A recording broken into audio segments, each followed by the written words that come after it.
वो पूरा ही पब्लिक पहले निकल रही है। कहीं बैठी हो कहाँ से लग सकती है। मेरा नाम माया देवी है और मैं गगन ज्ञान भोपुरा गाजियाबाद उत्तर प्रदेश की निवासी हूँ। मेरा मोबाइल नंबर आप ही हैं। तो 4 बिना बजे तो आ जाइए, आ जाओ पत्र लेना, पत्र को पढ़ो।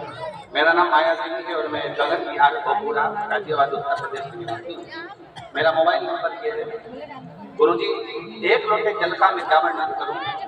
2022 अगस्त का महीना जब मुझे सांस लेने में तकलीफ हुई, खाना पीना खाने में तकलीफ होने लगी, तब मैंने छोटे मोटे डॉक्टर अस्पताल में इलाज कराया, लेकिन कोई आराम नहीं हुआ।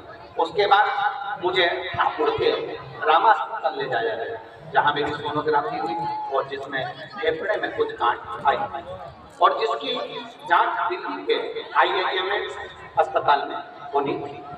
वहां जब टेस्ट हुआ तो गुरुदेव पता चला कि तीसरी अवस्था का, थर्ड स्टेज का फेफड़ों का कैंसर हो गया।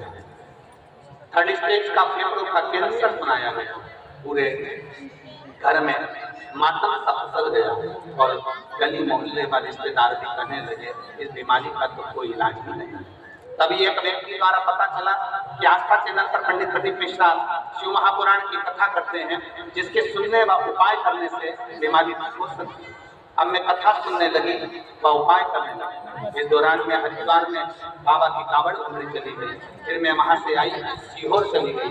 पंडाल में 7 दिन तक मैंने कथा सुनी, रुद्राक्ष महोत्सव को श्रवण किया और बाबा को रोज जल चढ़ाती, रुद्राक्ष उत्सव का आनंद लेती। IIMS फिर मुझे अस्पताल में भर्ती किया गया।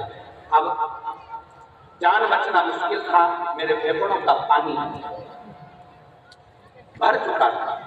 उस दौरान मेरी बड़ी बेटी रोज शिवलिंग पर जल चढ़ाती, बेलपत्र लाती, मुझे ग्रहण करने को देती और भगवान शंकर का जो रुद्राक्ष लेकर आए थे उसको पानी में मिलाकर मुझे दे देते। 4 लीटर पानी मेरे फेफड़ों से निकाला गया। 10 दिन में मुझे आराम लगा। अब मैं रोज खुद मंदिर जाना प्रारंभ कर दी, बेलपत्र खाना प्रारंभ कर दी, बाबा की भोग लगाना प्रारंभ कर दी। बाबा मेरा कैंसर ठीक कर, बाबा इसका कोई इलाज नहीं। 25 सितंबर सोनोग्राफी हुई और सोनोग्राफी की रिपोर्ट आई और 1 अक्टूबर को वो रिपोर्ट आई। जब रिपोर्ट डॉक्टर ने देखी तो वह हैरान हो गया और मुझसे कह रहा था रिपोर्ट आपकी है, किसी और की है।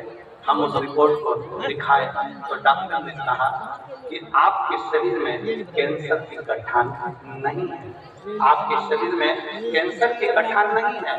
इसे सुनकर मैं खुशी से भर उठी और बाबा को नमस्कार करकर प्रार्थना करने लगी, बाबा तूने मेरा कैंसर समाप्त कर दिया।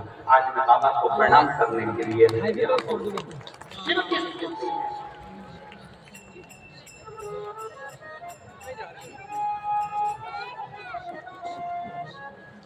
लाइन अच्छी नहीं है, सारी नहीं जा रही ना सब। आपका विश्वास, आपका भरोसा, आपकी श्रद्धा, आपकी की है ना, ये जा रही हूँ। फिर निवेदन है डॉक्टर से जांच कराओ, जो रिपोर्ट बोले रिपोर्ट कराओ, सब कुछ करो, दवाइयाँ खाओ, औषधि खाओ, और अपने शंकर पर 1 लोटा जल चढ़ाना बंद मत करो। शिव की स्तुति में लगे रहो, लगे रहो। एक ना एक दिन मेरा भोले बाबा तुम्हारी बीमारी को समाप्त जरूर करेगा, क्योंकि उस पर करा हुआ भरोसा कभी नहीं होता। जांच कराने के बाद मां लिख रही है, डॉक्टर पूछ रहा 1 अक्टूबर 25 अक्टूबर को सोनोग्राफी कराई, 1 अक्टूबर को जांच आई और रिपोर्ट डॉक्टर ने देखी तो वो हैरान रह गया और मुझसे कहा यह रिपोर्ट आपकी है, ये रिपोर्ट आपकी। हैरान हो गया, ये हो सकता है इसके शरीर में एक बार कैंसर आ गया कैसे कैसे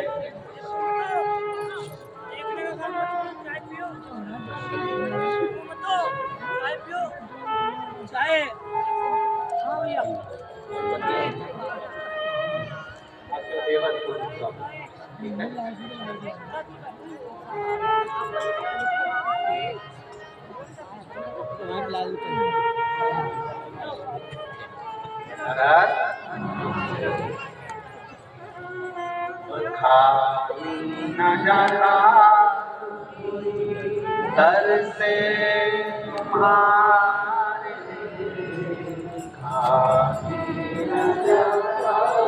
आप जिस भरोसे से आप जिस विश्वास से कई लोग दिल्ली के कई लोग मैसेज करे गुरु जी हमारे दिल्ली में कब कथा होगी, हम शिव महापुराण की कथा कैसे श्रवण करें। हम उन बहनों से निवेदन करना चाहते हैं, दिल्ली में बहुत भीड़ होती है, इसलिए आप दिल्ली 55-50 किलोमीटर दूर होगी, बाबा से प्रार्थना कर कर गाड़ी लेकर दिल्ली से आप मेरठ आओ और कथा का लाभ लेकर अपने दिल्ली को धारण बच्चा बेटा बच्चा शिव तत्व क्या है? मधुरा को श्राप दे दिया माता पार्वती ने, मैं तुझे श्राप दे दी।